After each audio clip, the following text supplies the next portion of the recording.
Ó Mãe Santíssima, intercedei por nós para que possamos bem compreender os ensinamentos de vosso Divino Filho, nosso Senhor e Salvador Jesus Cristo, e as explicações dos pais da Igreja.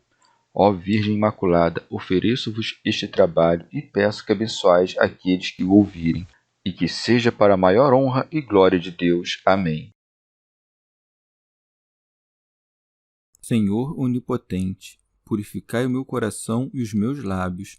Vós, que purificastes os lábios do profeta Isaías com carvão em brasa, e dignai-vos, por tal modo, purificar-me com a vossa misericórdia, para que possa dignamente anunciar o vosso santo Evangelho.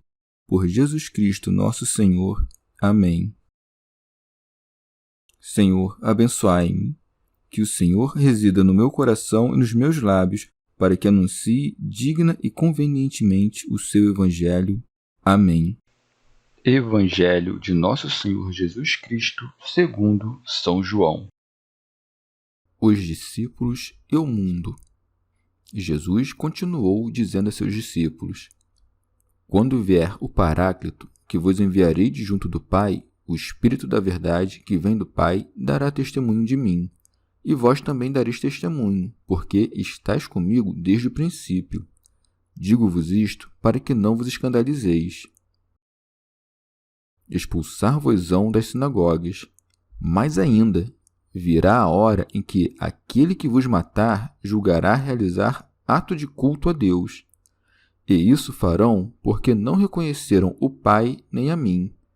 Mas vos digo tais coisas para que, ao chegar a sua hora, vos lembreis de que vô-las disse. Comentários dos Pais da Igreja.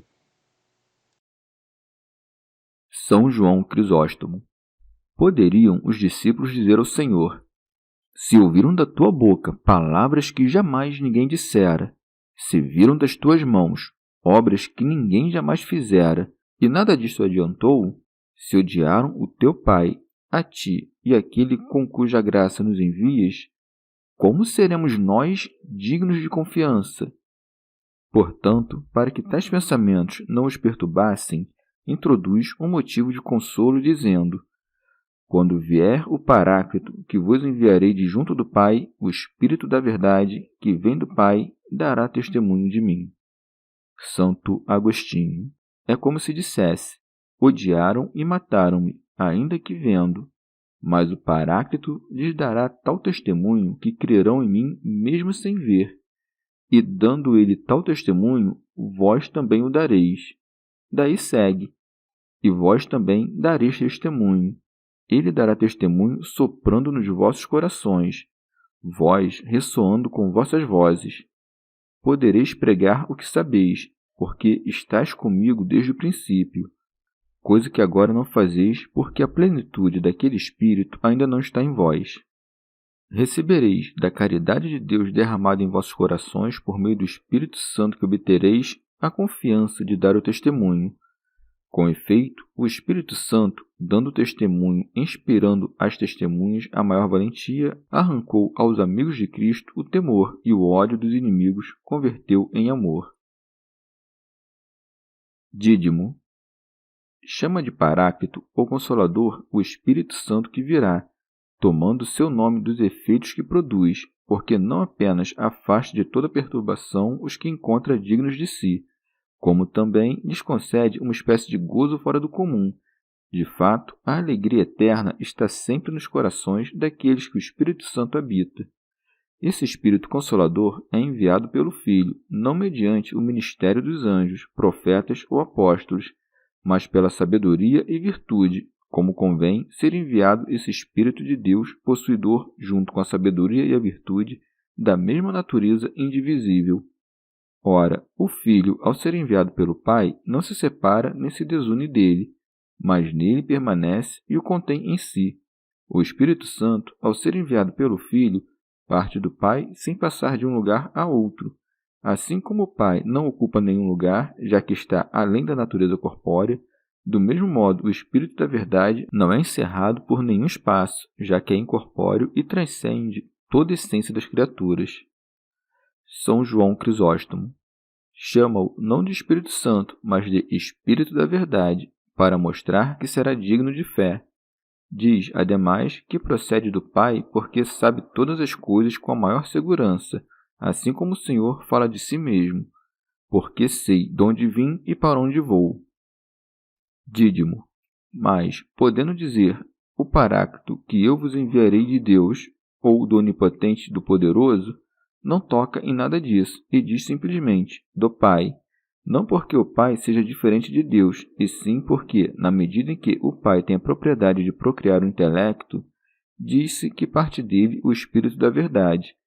Ora, quando o Filho envia o Espírito da Verdade, ao mesmo tempo envia-o o Pai, uma vez que é pela mesma vontade do Pai e do Filho que vem o Espírito.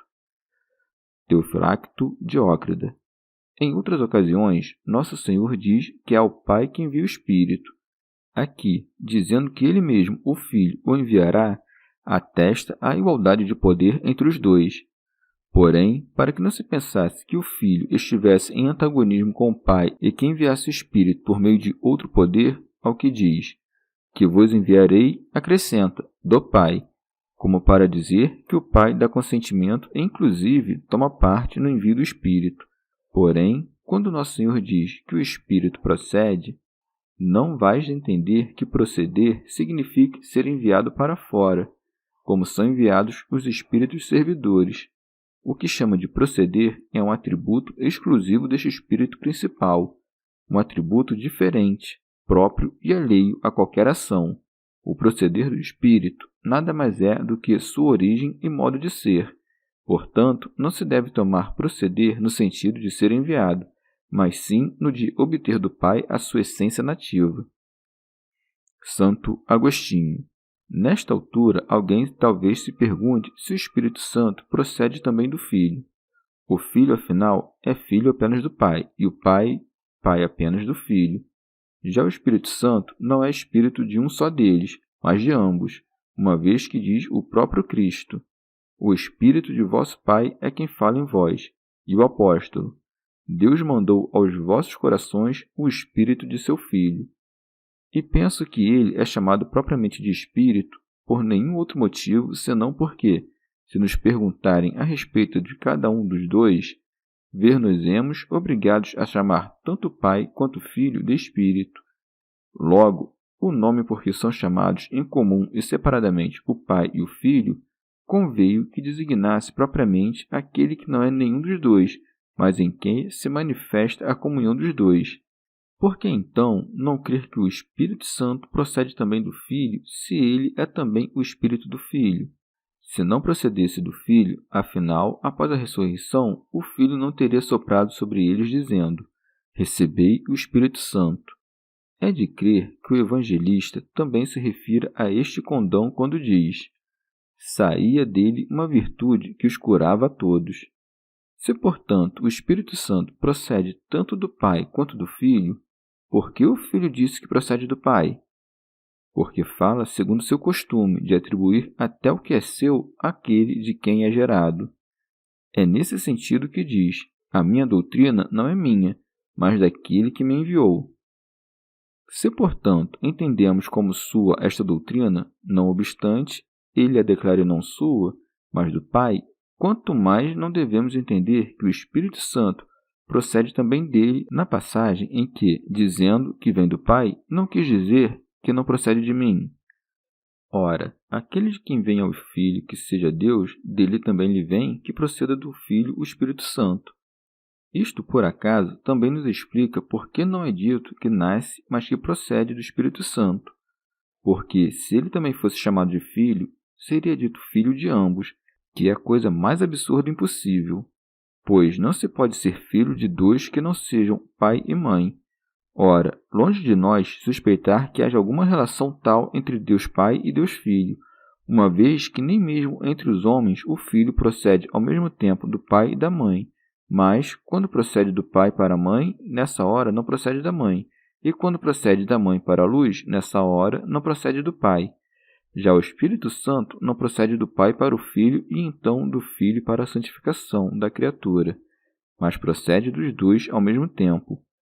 Tampouco podemos dizer que o Espírito Santo não seja vida, uma vez que é vida o Pai e é vida o Filho.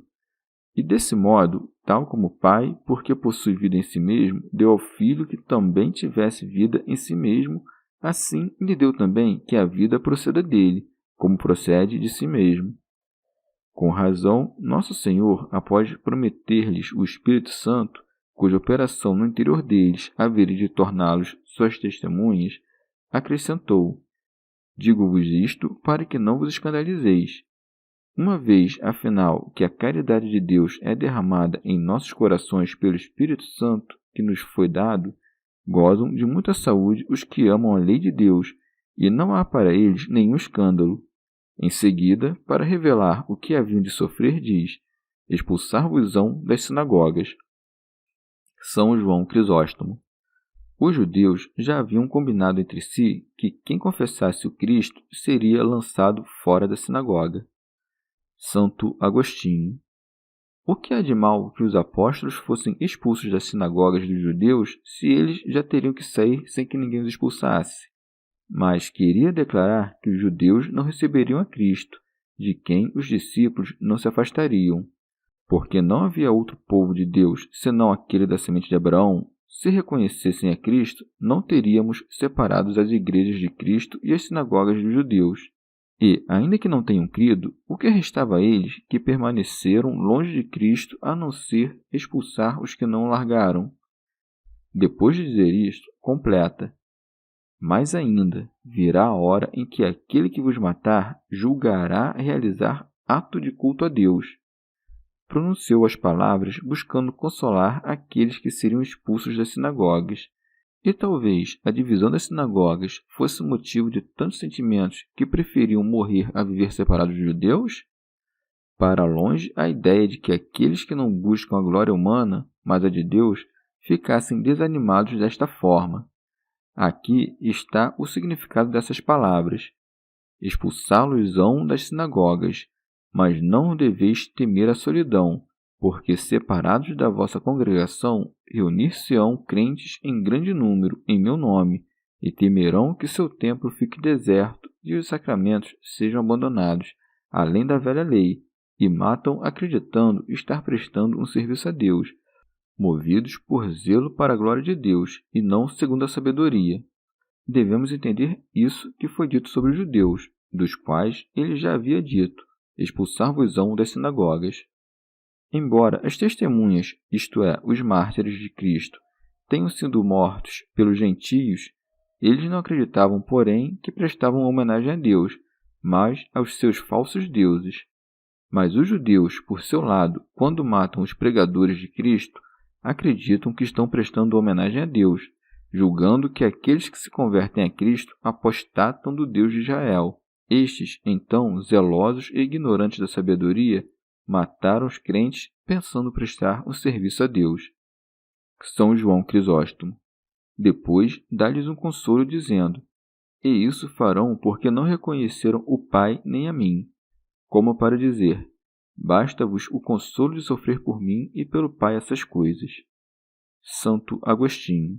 Nosso Senhor revela aos discípulos que lhes disse todas essas coisas para que suas almas não se perturbassem quando esbarrassem rudes e despreparadas com males imprevistos, ainda que muito passageiros.